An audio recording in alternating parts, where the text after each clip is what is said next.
वीरान नगर के mental hospital के सामने सुबह के समय एक ऑटो आकर रुका। इसमें से रवि नाम का लड़का उतरा और अस्पताल के गार्ड को बुलाने लगा। कुछ देर तक जब कोई नहीं आया तो रवि खुद ही गेट खोलकर अंदर जाने लगा। जैसे ही रवि ने गेट खोला, एक आदमी ने उससे पूछा कि तुम टीवी ठीक करते हो? रवि ने जवाब दिया, नहीं। यह सुनते ही उस आदमी ने रवि को जोरदार थप्पड़ मारते हुए कहा कि यहाँ से अभी सिर्फ टीवी ठीक करने वाले को अंदर आना था, तुम यहाँ क्या कर रहे हो? रवि को कुछ समझ नहीं आ रहा था। थप्पड़ खाने के बाद उसका सिर भी चकराने लगा, लेकिन किसी तरह खुद को संभालते हुए रवि ने कहा कि मैं यहाँ नौकरी के लिए आया हूँ। तभी एक डॉक्टर और उसके साथ 4 कंपाउंडर भी गेट के पास पहुंच गए। उन्होंने थप्पड़ मारने वाले इंसान को पकड़ लिया। डॉक्टर ने कंपाउंडर से कहा कि जाओ, इसे ले जाकर ट्रीटमेंट की तैयारी करो, मैं जल्दी आता हूँ। कंपाउंडर के जाते ही पास खड़ा रवि डॉक्टर के पास गया और कहा कि आज इस अस्पताल में मेरा पहला दिन है। क्या आप मुझे बता सकते हैं कि डॉक्टर पाटिल कहाँ मिलेंगे? डॉक्टर ने जवाब देते हुए कहा कि मैं ही पाटिल हूँ। तुम यहाँ से सीधे जाकर अपना जॉब लेटर ऑफिस में जमा करो और वहाँ से ड्रेस लेकर बगल के कैबिन में आ जाना। रवि थोड़ी ही देर में कंपाउंडर की वर्दी पहनकर डॉक्टर के कैबिन में पहुँच गया।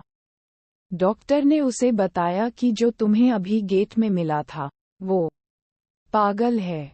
पिछले 8 दिनों से वो सभी को टीवी बनाने वाला समझ रहा है। फिर जब उसे पता चलता है कि वो टीवी बनाने वाले नहीं हैं, तो गुस्से में थप्पड़ मार देता है। उसके बाद डॉक्टर ने अपने अस्पताल के रमाकांत कंपाउंडर को बुलाया और रवि का परिचय सबसे कराने के लिए कहा। रमाकांत ने कुछ ही देर में रवि से सबको मिलवा दिया और फिर उसे मरीजों के कमरे में ले गया। वहां हर कोई कुछ न कुछ अजीब हरकत कर रहा था। कोई दिल टूटने वाली शायरी सुना रहा था, तो कोई फिल्मी संगीत गाते हुए डायलॉग मार रहा था।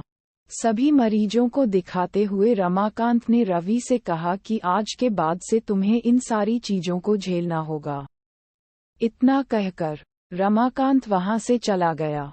तभी रवि को पता चला कि उसकी नाइट ड्यूटी लगी है। दिन के समय आराम करने के बाद रवि रात को मरीजों की देखरेख में जुट गया।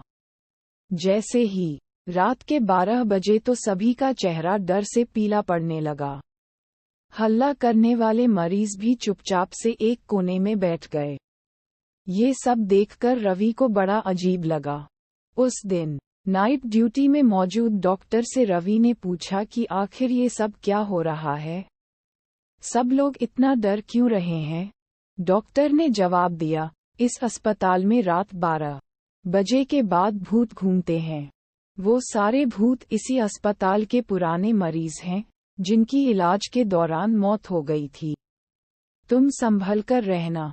रवि को भूतों पर विश्वास बिल्कुल भी नहीं होता था। उसने डॉक्टर की बात को हंसी में टाल दिया और अपना काम करने लगा। उसी रात रवि अकेले बाथरूम जा रहा था। तभी उसे लगा कि कोई उसके पीछे है। मुड़कर देखने पर कोई नहीं दिखा। कुछ देर बाद उसे फिर ऐसा ही महसूस हुआ। रवि ने सोचा कि भूत की बात उसके दिमाग में घूम रही होगी, इसलिए उसे वहम हो रहा है। बाथरूम करके जब रवि बाहर आ रहा था, तो उसे शीशे में लिखा हुआ दिखा कि आज तुम पागल हो जाओगे। रवि को लगा कोई उसके साथ मजाक कर रहा है, इसलिए उसने इस बात पर गौर नहीं किया और अपने काम पर लग गया।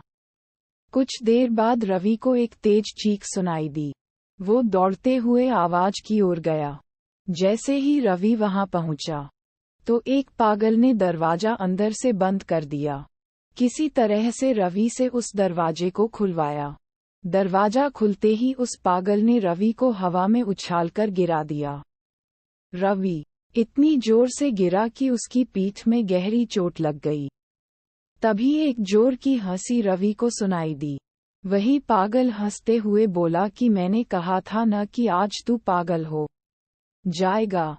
रवि ने गुस्से में झल्लाते हुए कहा, पागल आदमी, तूने ये क्या किया? रुक, तुझे अभी बिजली का झटका देता हूँ। पागल ने जवाब दिया, अस्पताल में मिलने वाले बिजली के झटके से ही तो मेरी मौत हुई थी। अब तू क्या मुझे कोई शौक देगा? अब मुझे इनका डर नहीं। इतना कहते ही उस पागल भूत ने रवि को एक हाथ से पकड़ा और दूसरा हाथ स्विच बोर्ड में डाल दिया।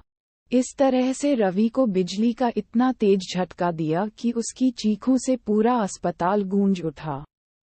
रवि की आवाज सुनकर अस्पताल में मौजूद नाइट स्टाफ दौड़ते हुए उस कमरे की तरफ आए।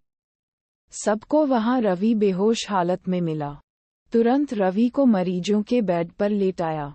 उसी दिन से रवि की दिमागी हालत खराब है।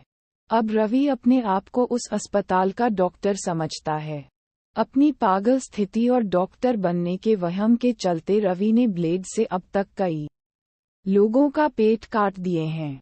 हर रात उस भूतिया अस्पताल से रवि की तरह ही चीखने की आवाज आती है और किसी न किसी को वो भूत रवि की तरह ही पटक देता है। ये चीखने की आवाज हमेशा उसी समय आती है जब रवि को बिजली के झटके दिए जाते हैं। कहानी से सीख, सामने वाले की चेतावनी को हल्के में लेना खतरनाक हो सकता है। हमेशा सतर्क रहना चाहिए। थोड़ी सी भी सावधानी हटने पर भयानक दुर्घटना घट सकती है।